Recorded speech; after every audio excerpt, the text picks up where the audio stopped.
Hello everybody, कैसे हैं आप सभी लोग। आशा करती हूँ आप सभी लोग बहुत ही अच्छे होंगे। तो अभी एक गुड न्यूज़ है ही, जैसे कि जेएलओ के एग्ज़ाम है जो पोस्टपोन नहीं हो रहे हैं, वह सेम डेट पे हो रहे हैं। 4 नवंबर और 5 नवंबर को हो रहे हैं।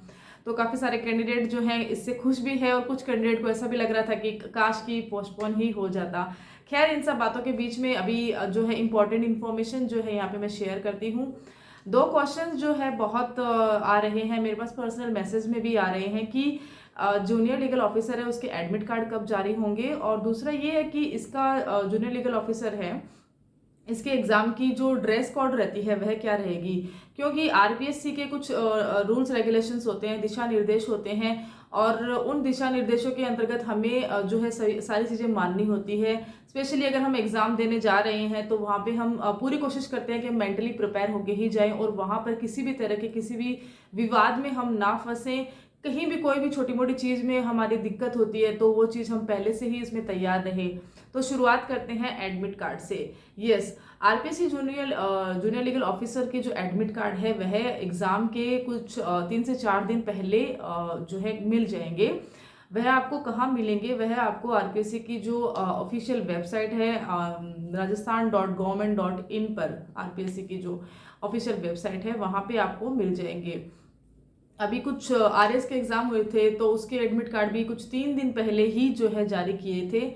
जरूरी बात यह है कि आपको जैसे ही आपके एडमिट कार्ड मिल जाते हैं तो आप जो है उसका प्रिंट आउट जरूर निकलवा के रखें। ऐसा नहीं कि आपके पास फ़ोन में अवेलेबल है, क्योंकि आप एग्ज़ाम देने जाते हो तो वहाँ पे नॉर्मली अगर आपका एग्ज़ाम सेंटर कहीं ऐसी जगह पे आता है या तो मॉर्निंग का टाइम रहता है, या तो आप प्रिंट आउट इन टाइम पे निकालना भूल जाते हो। तो कोशिश ये रखना कि जैसे आपका एडमिट कार्ड आता है तो आप उसका प्रिंट आउट जरूर निकलवा के रखिए।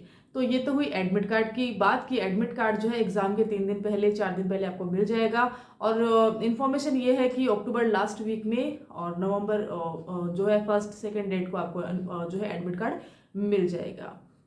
अच्छा, अब बात कर लेते हैं हम इसकी ड्रेस कोड की, आरपीएससी के ड्रेस कोड की। तो आरपीएससी का जो दिशा निर्देश रहते हैं एग्जाम के लिए, तो उसमें मेल कैंडिडेट के लिए और फीमेल कैंडिडेट के लिए दोनों के लिए ही कुछ रेस्ट्रिक्शन रखा जाता है कि आपको एक पर्टिकुलर एक जो ड्रेस दिखाई जाती है कि आपको यही पहन के आना है। और एक फीमेल के लिए भी कुछ इंस्ट्रक्शंस रहते हैं। तो वो इंस्ट्रक्शंस क्या है, वो आपको कौन सी चीज़ पहन के आनी है, वो आप वीडियो में देखिए। बात कर लेते हैं मेल कैंडिडेट से, स्टार्ट करते हैं कि मेल कैंडिडेट को यहाँ पे क्या अलाउड है। तो जो है हाफ हाफ स्लीव की जो शर्ट होती है, टी शर्ट होती है, आपको वही पहन के आनी होती है। आप जो है फुल स्लीव्स नहीं पहन के आ सकते हैं। अगर आप फुल स्लीव्स पहन के आते हैं तो वहाँ पे आपको जो है उसको उतारना हो सकता है। इस तरह के रेस्ट्रिक्शन वहाँ पे रहते हैं कि आप जो है हाफ स्लीव्स में ही आए, ये क्लियरली लिखा हुआ रहता है। दूसरा ये रहता है कि आप जो है जीन्स की बजाय पैंट वहाँ बताई जाती है। पायजामा जो होता है वह बताया जाता है। टी शर्ट जिसमें कि किसी प्रकार की कोई चेन ना लगी हो, कोई ब्लेजर आपने नहीं पहना हो, ये आपको ध्यान में रखना है। बेसिकली चीज़ें यही होती है। आपको शॉक्स अलाउड नहीं रहेंगे, आपको शूज़ अलाउड नहीं रहेंगे। आपको जो स्लीपर चप्पल जो होती है, या हम बोलते हैं हवाई चप्पल जिसको हम बोलते हैं, वह अगर आप पहन के आते हो तो बढ़िया है। अगर आपने शॉक्स और शूज़ पहन के ही आ गए हो तो वहाँ पर डिपेंड करता है अगर आपका स्कूल स्टाफ शॉक्स अलाउड करता है उस वक्त। अदरवाइज तो रेस्ट्रिक्शन तो रहता है पूरा कि आपको शूज़ और जो शॉक्स है वह उतरवा के रख दिए जाएंगे जो है आपके एग्ज़ाम हॉल के बाहर की तरफ। तो आपको ऐसे ही आपको है एग्ज़ाम देनी होती है। और किसी प्रकार की टोपी आप नहीं पहन सकते हो। अगर आप स्मार्ट वॉच पहन के रखे हो वह आपको उतारनी होती है। नॉर्मल घड़ी आपको उतारनी रहती है। ब्रेसलेट रहता है वह आपको उतारना रहता है। चेन और जो कुछ भी एसेसरीज जो आप अपने फैशन के लिए मानिए, या तो इलेक्ट्रॉनिक डिवाइस अगर आपने कुछ यूज़ कर रखा है, तो हर एक चीज़ को आपको वहाँ पर है इन सब चीज़ों के लिए रेस्ट्रिक्शन रहेगा। बड़ा कुर्ता आप नहीं पहन सकते हो। तो कहने का मतलब है कि जो कुछ सिंपल जो वेयर होते हैं वही आप पहन के आइए। और आपका जो मोबाइल है और आपका जो पर्स है एग्ज़ाम हॉल में आपको सामने आपके रख दिया जाएगा, या तो आपको वहाँ पे जमा करने की भी पूरी सुविधा दी जाती है। तो इस चीज़ का ध्यान रखिए। बात कर लेते हैं फीमेल कैंडिडेट की। तो फीमेल कैंडिडेट के लिए भी लगभग सेम सी चीज़ें रहती है, क्योंकि उनको भी जीन्स अलाउड नहीं रहती है।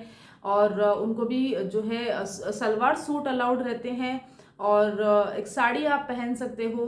आप जो है टी शर्ट पहन सकते हो, लेकिन उसका आस्तीन जो है वही रहता है कि आप हाफ स्लीव्स ही पहन सकते हो, आपको भी फुल स्लीव्स अलाउड नहीं है, आपको भी ब्लेजर अलाउड नहीं है।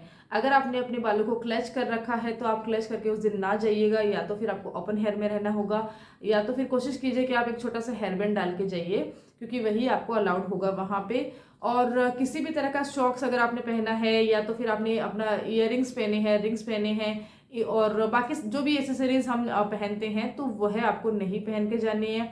फीमेल्स के लिए स्पेशली कहूँगी कि अगर आपने गोल्ड ज्वेलरी अगर आप पहन के रखते हो, तो उस एग्ज़ाम के 2 दिन पहले जो है आप जो है उनको उतार दीजिए, क्योंकि अगर इस सिचुएशन ऐसी होती है कि आपको इयरिंग्स उतारनी होती है, सब रहते हैं, तो आपको सेफ्टी के लिए देखना होता है, तो वह पूरी जिम्मेदारी आप पर ही होती है।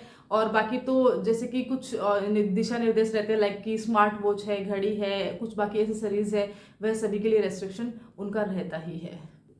लेडीज़ जो है अगर कुछ मैरिड वुमन रहती है, उनको ये रहता है कि वह चूड़ियाँ पहन के रखेगी, तो वहाँ पे उनको कांच की चूड़ी या लाख की जो चूड़ी होती है, वह 2 प्रकार की जो चूड़ियाँ होती है उनको अलाउड किया जाता है। आप हम उनको पहन सकते हैं, उनमें किसी प्रकार कोई मेटल नहीं रहता है। लेकिन अगर आपने कुछ फैंसी चूड़ी पहन रखी है, कुछ गोल्ड की पहन रखी है, या तो फिर कुछ डायमंड का या कुछ किसी भी प्रकार का कुछ हीरे जड़ित कुछ पहन रखा है, ब्रेसलेट पहन रखा है, पायजेब पहन रखी है, अगर आपने बिछिया पहन रखी है, वह सारी चीज़ें आपको रेस्ट्रिक्ट है। इस चीज़ का ध्यान रखें, और जो है अपना समय इसमें बचाएं, इसमें अपना समय ना गवाएं। बाकी आरपीएससी जूनियर लीगल ऑफिसर्स के जो एग्ज़ाम होते हैं, जैसे कि हम जानते हैं कि वो 2 दिन तक कंटिन्यू चलेंगे, सुबह शाम उसकी 2-2 पेपर जो होते हैं, 4 पेपर होते हैं, जैसा कि हम सब जानते हैं। और अगर आपको किसी भी प्रकार की कोई भी क्वेश्चन हो ऐसा कुछ, तो आप जो है इसी चैनल पे जाके सर्च कीजिए। मैंने जूनियर लीगल ऑफिसर पे वीडियोस बनाए हैं, होपफुली आपको वहाँ से बहुत सारे क्वेश्चंस का जवाब मिल ही जाएगा।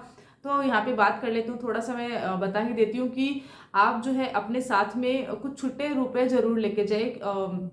लाइक कि अगर आप कुछ अपने साथ में कुछ बैग लेके जा रहे हैं, तो आप स्कूल स्टाफ को वहाँ पे जो है वहाँ पे जमा करवाते हो, तो कुछ 10 रुपये 20 रुपये आपको वहाँ पे देने होते हैं उस वक्त। या तो फिर जो अपनी चीज़ें होती है, लाइक कि छोटे छोटे डॉक्यूमेंट्स अगर आपको करवाने हैं, तो वहाँ पर आपको छुट्टे रुपए की ज़रूरत होती है। दूसरी बात करते हैं कि खाने या पीने के, तो आप अपना कोशिश कीजिए कि अपना लंच बॉक्स या खाने पीने का सामान जो है अपने साथ रखें, क्योंकि एग्ज़ाम्स के बीच में आपको 1 घंटे का ब्रेक मिलता है, और उस 1 घंटे के दौरान अगर आपके पास सुविधाएं हैं आसपास अच्छी, तब तो आप जाके खा सकते हैं, और अगर नहीं हो रहा है तब जो है आप अपना लंच बॉक्स ले सकते हैं। दूसरा ये रहता है कि फर्स्ट एग्ज़ाम देने के बाद सेकंड एग्ज़ाम के बीच में टाइम मिलता है, ब्रेक मिलता है, वहाँ पे आप जो है अपना रिवीजन भी कर सकते हैं।